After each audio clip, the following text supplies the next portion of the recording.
Okay, we're on DAF Pei Tes Amud Aleph. And the Gemara was talking about the Mishnah, which talks about having fair weights and measures. And you have to abide by the convention of where you live. So the Mishnah had said that if the convention is to use a small measure, you have to use a small measure. If the convention is to use a large measure, you have to use a large measure.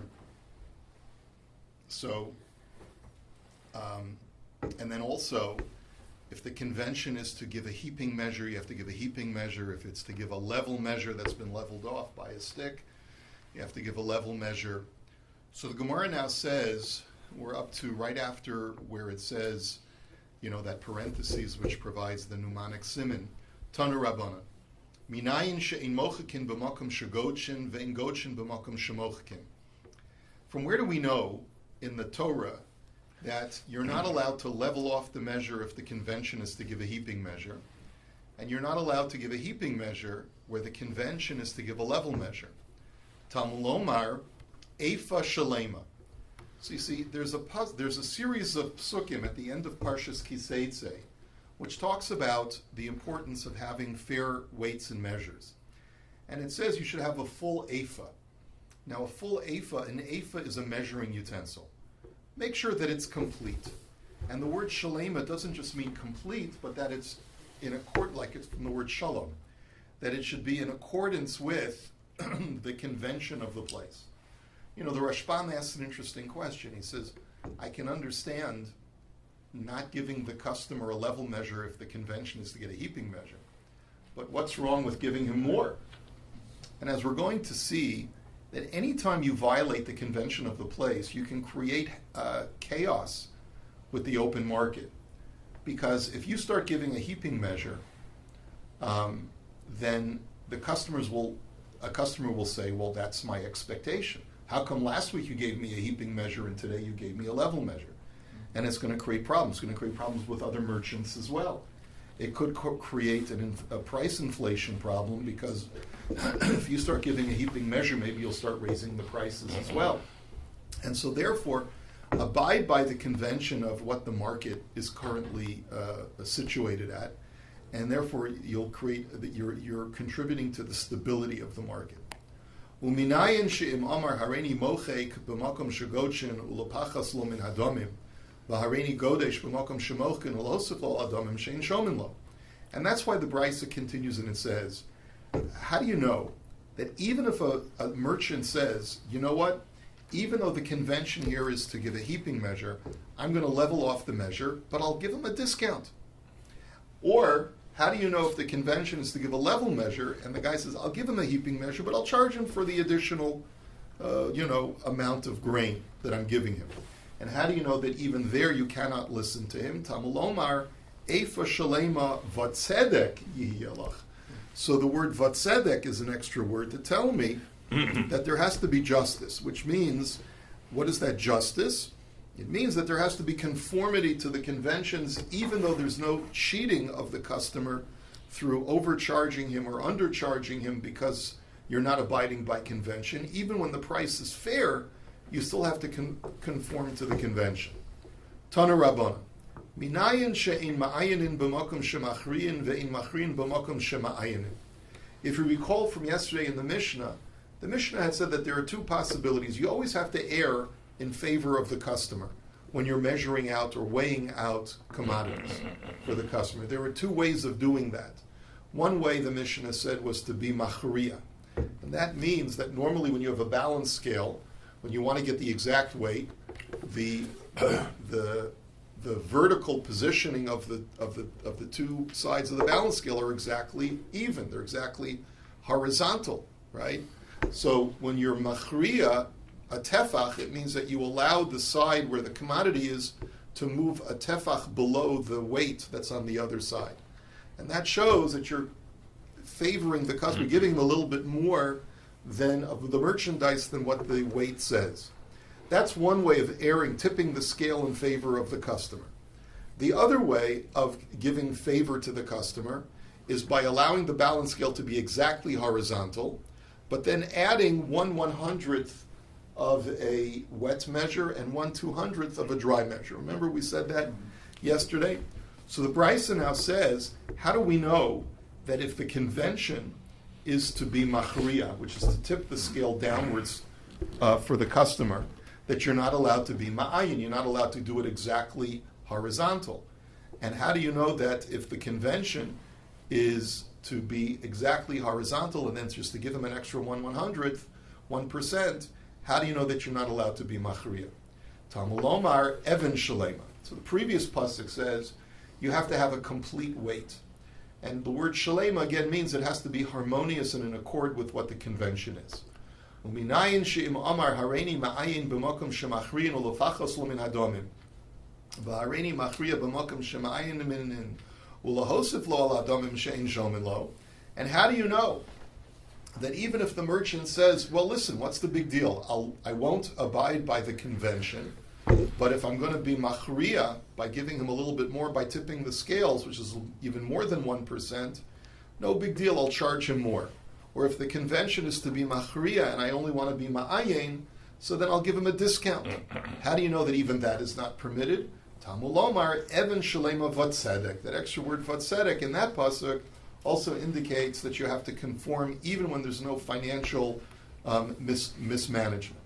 Amar of Yehuda Misura lo yiyelecha beveischa matam mishum efa ve'efa lo yiyelecha bechischa matam mishum even va'even. So Rav Yehuda Misura has a very creative way of looking at the pasuk. The Torah says in the previous two psukim in that same parsha, it says the first pasuk says lo yiyelecha bechischa even va'even gedolo ketana, that you may not have in the bag that's in your house two different stones that say the same weight on them, but one is large and one is small, because that's going to be used to cheat people. And in the same vein, you're not allowed to have in your house efa ve'efa, two different efa measurements, one large and one small, in order to be able to cheat your customers. There has to be uniformity of measurement and uniformity of weight. And so the way he reads the pasuk is lo yihi lecha beveischa kama.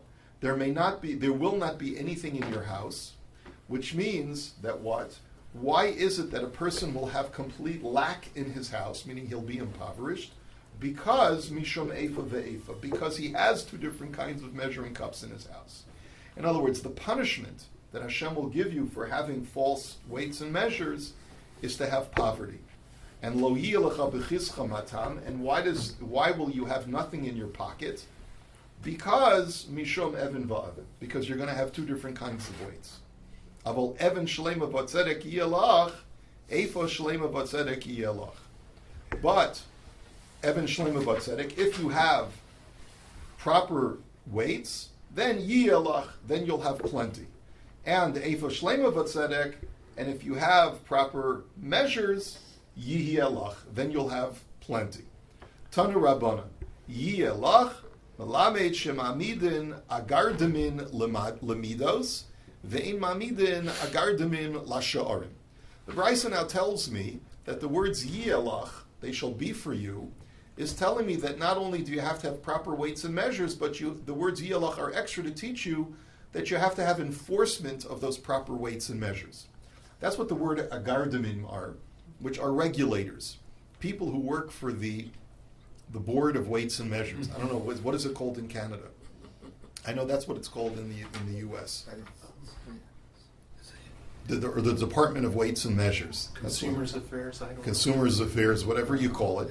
But they have inspectors, regulators that go and make sure that anyone who's using weights and scales is properly calibrated. You know, like you go to the gas station and on the pump, there's a seal that says this has been properly calibrated for all temperatures, you know, and stuff like that.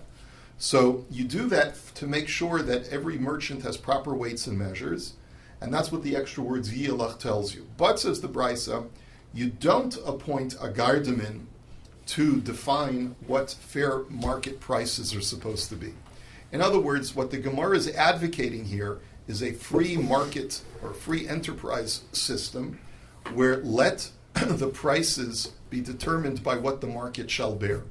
And that's essentially what the Rashbam says. If the guy down the block is going to charge $10 and you want to undercut him, so you charge $9 and let the market bear what the market will bear. And ultimately the consumer will win out. And so that's what the Bryce is advocating. However, Devei Nesiya, so what's the difference between the two? The first one is cheating the public, and therefore you need regulators. The second is not cheating the public, it's basically creating a competition among merchants and let the market bear what the market will bear. So, Devei Nesiya Okimu Agardabin Bein Lamidos Bein Lashar. However, that's not the way historically, the way that the Nasi handled it. The Jewish governmental office determined that they were going to have regulators both for weights and measures and for market prices. It's politicians. So, yeah, right. Well, it's a difference. One was Republican and one was Democrat. Anyway, so Amar Le Shmuel Lekarna, Puk Tani Lahu, Ma'amidin Agardamin Lamidos Vein Ma'amidin Agardamin Lasharim. So Shmuel says to Karna, his disciple, he says, go out and teach them. In other words, this doesn't seem to be correct. Go out and teach the Devei Nesiya that we only appoint regulators for weights and measures, but not for market prices. So Nafak Dorishlu, Ma'amidin Agardamin Bein Lamidos Bein Lasharim. Karna directly disobeyed his Rebbe because he disagreed with Shmuel. And he told them that you're supposed to have regulators for both weights and measures and for market prices. So Amarle Mashimcha, Karna, Tepok le Karna be'ene, Nafka le Karna be'ene. Shmuel obviously was upset at Karna, and he said to him, what's your name, Karna? May a horn grow out of your eye. And lo and behold, that's exactly what happened. I don't know what the medical condition was, but developed some kind of eye defect or cataracts or whatever it was as a punishment for having disobeyed Shmuel. Here they say pimple. A pimple, okay. V'ihu keman savar ki hada amar Rami bar Chama amar Rav Yitzchak ma'amidin agardamin bein lamidos bein l'shar mipnei haramoin. So why Taka did Karna disobey Shmuel? Because he held like Rami bar Chama, who said that you have to establish a gardamin for both weights and measures and market prices because of deceptive trade, because of deceptive trade practices. The Rashbam gives a few different interpretations. He says one deceptive trade practice is, he says, Shemamtinin ad sheyimkar oso mocher bezol v'achar kach mochrin biyoker. What happens is sometimes a deceptive trade practice is to really lower the price dramatically, and then you do the bait and switch, and all of a sudden, I'm sorry, that was only on Tuesday between the hours of 1:30 and 1:35 p.m. You just came at 1:37, and the price has just gone up. Sorry, right? So that's one bait and switch tactic. Then he says,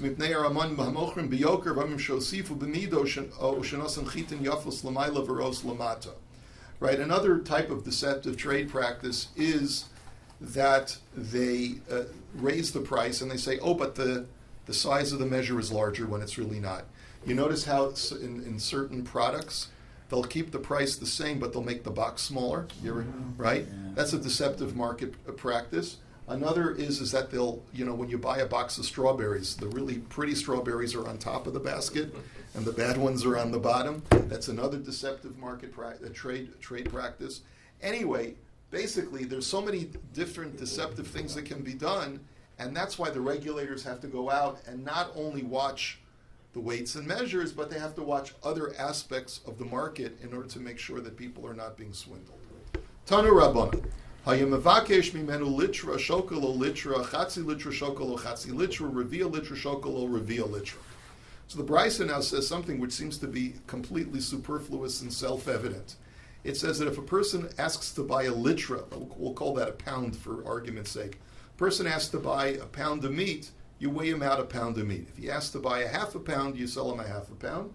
And if he asks to buy a quarter pound, you sell him a quarter pound. So the Brisa says, "My kamashmalan." Like, what is this coming to teach? So the answer is, the answer is that at the times of the Brisa, they would only allow 3 or 4 different kinds of weights to be manufactured. In other words, let's say you wanted to buy a 1/3 pound weight and manufacture it. We don't allow that. because that's going to create too much confusion in the marketplace for the consumer, and therefore we only allow quarter pound, half pound, and 1 pound. We don't allow a 3/4 pound, we don't allow a 1/7, 1/8 pound, because it's just too confusing.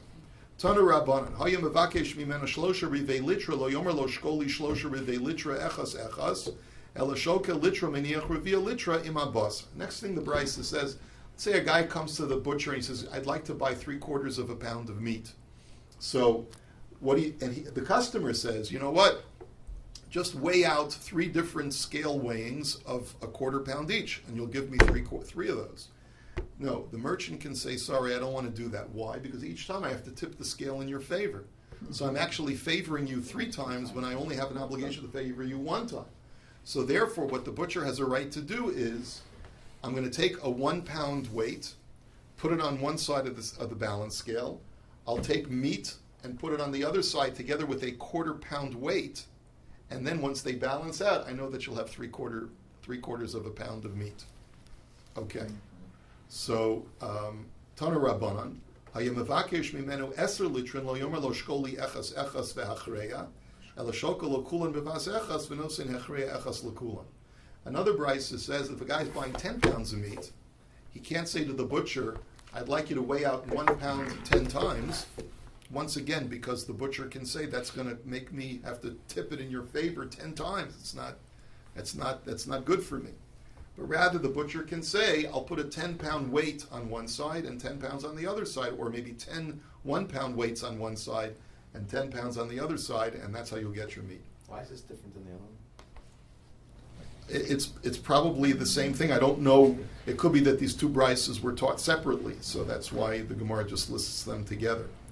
Tana Rabbanan, Nefesh Mozenayim Tuluya Ba'aver Gimel Tfachim Ugavo Min Haaretz Shlosha Tfachim V'Kana Umasna Shala Shnei Masar Tfachim. And here the Brisa, as we'll see in a moment, is talking about an industrial scale that weighs out heavy commodities. And what the Brisa is basically telling us is that you have to have enough clearance, both from the ceiling and from the floor, to make sure that the balance, the horizontal balance, is going to have a chance to have clearance to be able to move up and down properly so that you'll get the proper weight and there won't be any undesired tipping of the scales. And so you have to have clearance from the ceiling and clearance to the floor. And therefore it says the nefesh, the sort of literally the soul of the scale. Fulcrum is the English word. Which is the fulcrum, excellent. That's a vertical bar that you suspend from the ceiling, right?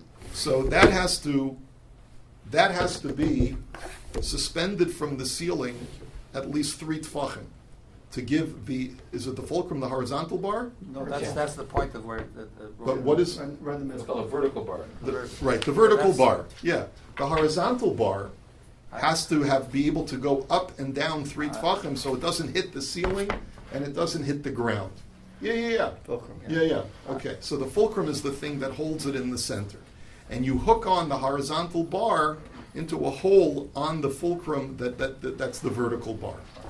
Now, furthermore, the Brisa says there has to be a horizontal width to the horizontal bar to allow for proper tipping of the scale in favor of the customer, but not so much that it's going to cause an onerous loss to the seller. So when you're dealing with very heavy commodities, you have to make the bar wider, longer, right, horizontally. So the bar, together with its rope apparatus, which holds the cups that hold the commodities, has to be 12 tfachim across. Okay, and then we go on to other types of scales, not industrial scales. Tana Rabba. So then the next thing is v'shel samarim v'shel zagogin tluya ba'aver shnei tfachim ugvo min art shnei tfachim v'kanu masna shelo tes tfachim. That if you're selling, let's say, wool, or you're selling glass, so then those commodities are a little bit lighter than the previous scale, and therefore it only has to have 2 tfachim clearance from the ceiling and from the floor, and the horizontal bar length together with its rope apparatus only has to be 9 tfachim instead of 12 tfachim. V'shel chenveni v'shel balabayis tluya ba'aver tefach ugvo min arts tefach v'kanu masna shloshisha tfachim. If you're selling consumable goods, like a balabas or a shopkeeper, and you're selling grain and the like, So then you only need one tefach clearance from the ceiling and from the ground, and the length of the horizontal bar only has to be 6 tefachim. B'shel turtani tuluya ba'aver shalosh etzbos ugvo minar shalosh etzbos the kanu masna shala eini yodeya. And finally, a jeweler's scale, which weighs out very small, light commodities like precious stones and precious metals, that only has to have 3 etzbos, which is a half of a tefach clearance from the ceiling and from the ground. And the Brisa then acknowledges we don't even know what the regulations are as far as the length of the horizontal bar for such a scale, because it's such a small amount, so that it probably doesn't need to be very, very long. So that's the conclusion of the Brisa. So the question that the Gemara asks is, Ve'elahach kamaisa dumai. You've identified the commodities that are being weighed in the last 3 cases, but the first case you just said that it's a very large scale. What is it used for? So Amar Rav Papa Digrumi. It's used for weighing raw metals. Let's say a person wants to purchase iron, or a person wants to purchase copper in order to be able to because he's a metalsmith. So he purchases very heavy commodities. So there the scale is an industrial size scale, and that's what the first case of the Brisa was talking about. Okay? So, Amar Rabbi Mani bar Patish kederach she'amar le'inyan isurin kach amar le'inyan tumasa. He states, Rabbi Mani, he just tells us that this, in the same way that there are regulations for commercial trade on the size of the scale and the clearance of the scale, similarly, if the scale does not conform to those measurements, it's not considered to be a kli, and therefore will not be makabel tumah. It's not subject to becoming tummy because it can't be used. So, my kamash tanina. So the Gemara says, Shkoyach Rabbi Mani, what are you telling me that I don't already know from the Mishnah and Kalim? It says in the Mishnah, Chut moznaim shel chenveni v'shel bali batim tefach. That it says in the Mishnah over there that the thread for the rope or the string that hangs or suspends the weight, the scale of the shopkeeper, it has to be 1 tefach. So you see from that Mishnah that clearance requirements are provided by the Mishnah talking about the laws of Tumah there as well. So what are you telling me that's not in the Mishnah, Rabbi Mani? So the Gemara answers, the answer says, Rabbi Mani, what I'm telling you is that the Mishnah in Kalim only lists the vertical requirements for clearance from the ceiling. What I'm telling you is that there are horizontal requirements for the length of the horizontal bar as well. And if you don't meet those length requirements of the horizontal bar, then that too will be a reason for it not to be considered a kli and not to be makabel tumah. Tana Rabban, ein osin mishkalos lo shel ba'atz velo shel eira velo shel gisteron velo shel sharmini matachas. Brisa says when you're manufacturing weights, you cannot manufacture a weight out of tin, out of lead, or any other composite metal. And the reason is because metal corrodes and it wears out. So therefore, over time, the weight will become smaller and lighter, and you'll end up cheating the customer. So what materials can you use? You can use stone. A tsunuma stone is like marble. It's a very dense stone. And you can also use glass, because glass will not corrode.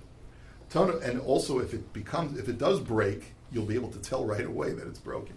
Tana Rabbana, ein osin hamachak shel dalas mipnei shehu kal, v'lo shel mateches mipnei shehu machbid, aval oseu shel zayis v'shel egos shel shikma v'shel ashberoa. That the leveling instrument, it's called a level. What you do is when you want to level off a measure, you take a stick and you just roll it over the top of the heaping measure, the measuring container that has this heaping measure. You move the stick over it. Well, what is the material for that stick? So the Brisa says it cannot be made out of a very light material like melon rind, and it cannot be made out of a very heavy material like iron, because in either case, if it's too light, you'll be giving the advantage to the buyer, and if it's too heavy, you'll be giving the advantage to the merchant because it'll wipe off too much. It should be of a temperate weight. It should either be made out of olive wood, of nut wood, like walnut maybe, of sycamore wood or ashbaroa wood, which is a certain other kind of species of wood. They call it boxwood. Tanu Rabbanan, ein osin asamachak tzido echad av tzido echad katzar. And furthermore, the Brisa says you're not allowed to make one side of the stick wide and one side of the stick narrow, because the wider the stick, the less effective it is at leveling off the item. So if it's if it comes to a point on one side, so you can use that to your advantage or disadvantage depending upon whether the customer is leveling or whether the merchant is leveling, and that's not going to be good. Lo yimchok bevas echas shahamochik bevas echas ra lemoicher v'yafel lokeach v'lo yimchok ma'at ma'at shara lelokeach v'yafel lemoicher. You can't level off too quickly at one fell swoop, and you can't level off too slowly, because if you level off too quickly, that's the advantage to the customer. If you level off too slowly, that's the advantage to the seller. But it has to be done at a temperate speed. Al kulan amar Rabbi Yochanan ben Zakkai, oili im oimar, oili im lo oimar. Im oimar shema yilmadu haramoin. Vim lo omar shema yomru haramoin. In talmidei chachamim b'kiyin b'maisei yadeinu. So Rabbi Yochanan ben Zakkai said a very interesting statement. He says, woe is me if I give these instructions, and woe is me if I don't give these instructions. I'm darned if I give these instructions, because then I'll be educating people on how to be deceitful. But if I don't give these instructions, deceitful people will think that they can pull the wool over the rabbis because they're unsuspecting and they don't know. So then the question was, Ibayalahu Amra Olo Amra. So Rabbi Yochanan ben Zakkai sort of just lamented, but he didn't come to any resolution. Did he end up teaching this publicly or not? So Amar of Shmuel bar Rav Yitzchak Amra Umehaikra Amra Ki Yesharim Darchei Hashem B'Tzadikim Yelchu Bam Uposhim Yikashlu Bam. Yes, he ended up teaching it, because the information is information, and it's good information. All information is good. As it says, the ways of Hashem are upright, the righteous walk in those ways, and the evil stumble in those ways. As long as you provide proper Torah information, even though a person could use it for harmful purposes, we can't worry about that. We can't withhold information just because we want to stop evil people from being evil, right? If evil people are going to be evil, they're going to be evil. There's nothing we can do about it, right? And they're going to end up self-destructing. But we have to help the tzaddikim to know what the proper protocol is. Tana Rabbanan, lo sasu aval b'mishpat b'mida b'mishkal u'b'mesura. So the Brisa now analyzes the pasuk, which says, "Do not do anything perverse when it comes to justice," and it lists three different kinds of weights and measures. So now the Brisa is going to define what the words mida, mishkal, and mesura mean. B'mida zu medidas karka shelo yimdod le'echad b'yamos acham u'le'echad b'yamos hageshamim. So what does the word mida means? It means measurement of acreage. They typically used a rope, like a long measuring tape, is what we call it today, which would be graduated, and they would be able to tell if, let's say, you want to divide property between two people and you want to get it exactly divided evenly, so you'd use this measuring rope in order to be able to measure the land. But the thing is, you have to do it fairly and not do it one-sided. So therefore, you don't measure one side of the property in the summer and the other side of the property in the winter. And the way that Rashi understands it in other Masechtos is because typically a rope will expand in the winter because of moisture and the temperature, and it will shrivel in the summer because of the dryness. It'll dry out. So if you end up measuring one person's property when the ropes are moist, in the winter, it'll be more elastic and it'll go farther. And if you end up using that same rope in the summer for the other guy, he'll end up getting shortchanged. Ba mishkal shelo yatmin mishkalosov bamelech. And what does it mean, mishkal? It means that your weights have to be fair, and that means is that even if it clearly indicates that it's 1 pound, then it is 1 pound, but you should not store your weights in salt. And the way that Tosfos explains is that salt drains the moisture out of a piece of metal, or out of a rock, or even glass, I guess, and therefore causes it to be lighter, therefore cheating the customer. Bamesura, what does that mean? That's a measuring amount for a liquid measure, shelo yarsiach, that you should not pour forcefully the commodity, like the wine or the oil that you're selling, so that it froths at the top, and therefore the customer thinks he's getting a full amount when he's really getting shortchanged. You ever go to the movie theater and you order a Coke, and they give you 3/4 of it is ice, and then they turn on the machine and they don't wait until the froth goes down? You get to your seat, for those who go to movies, of course, and then you get to your seat, and then you find you have like an ounce of soda, right? So that's the cheating that's going on that the Torah says you're not allowed to do. V'kal v'chomer. Uma mesura shehi echad mishloshim v'shisha belug hikpid of Torah. Kal v'chomer lehin v'chatzi hin u'shlishis ahin u'revias ahin v'loig v'chatzi loig u'revias halog toman v'chatzi toman v'uchla. He says if this is how the Torah is so careful with a small measure, which is a mesura measure, which is just 1/36 of a log, then certainly when it comes to these larger measurements, which are much larger, does a person have to be very, very careful, because the larger the weight, if there's a small defect in that larger weight, it'll mean more of a loss to the customer. Amar Rav Yehuda Amar Rav Asur la'adam sheyisha mida chasero yiser b'soch beiso va'afilu hu avid shalmei meraglayim, that it is forbidden for a person to house a faulty weight in his house. Let's say it says that this is a 1 gallon measure, all right? And it's really off 1 gallon. It's like the 9/10 of a gallon. You're not allowed to keep that in your house, even if you're just using it as a urinal. And you're not using it as a measuring cup.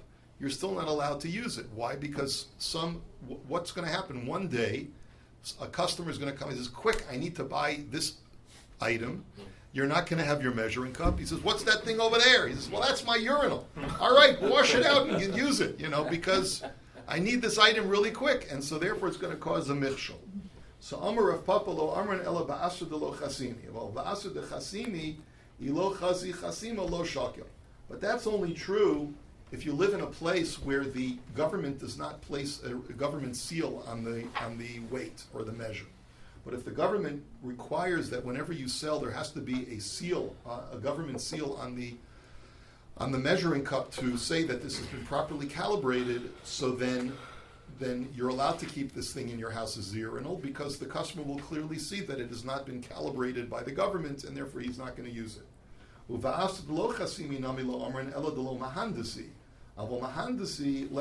And furthermore, even if it's in a locale where there is no government seal, but if there are government inspectors that regularly come to merchants to make sure that they're using proper weights and measures, you also don't have to worry about keeping this in your house, because the seller will never use it because he's scared that it'll be caught by the inspectors. And therefore you're allowed to keep it as a urinal in your house. Velohi, but that last statement is actually incorrect, because zimnin de mikri ben hashmashos umikri v'shakil. Because sometimes the customer will come at the end of the day, when the inspectors have already closed up shop, because inspectors only work from 9 to 5. That's cushy government job, as they say. So let's say the guy comes at 5 minutes to closing time, and he says, "Listen, I really need this commodity. Don't worry, the inspector's gone home, and then no one will see." So then there's a temptation that a guy will use that urinal for a measuring cup, and that's why you're not allowed to keep it in your house, even when the inspectors are there.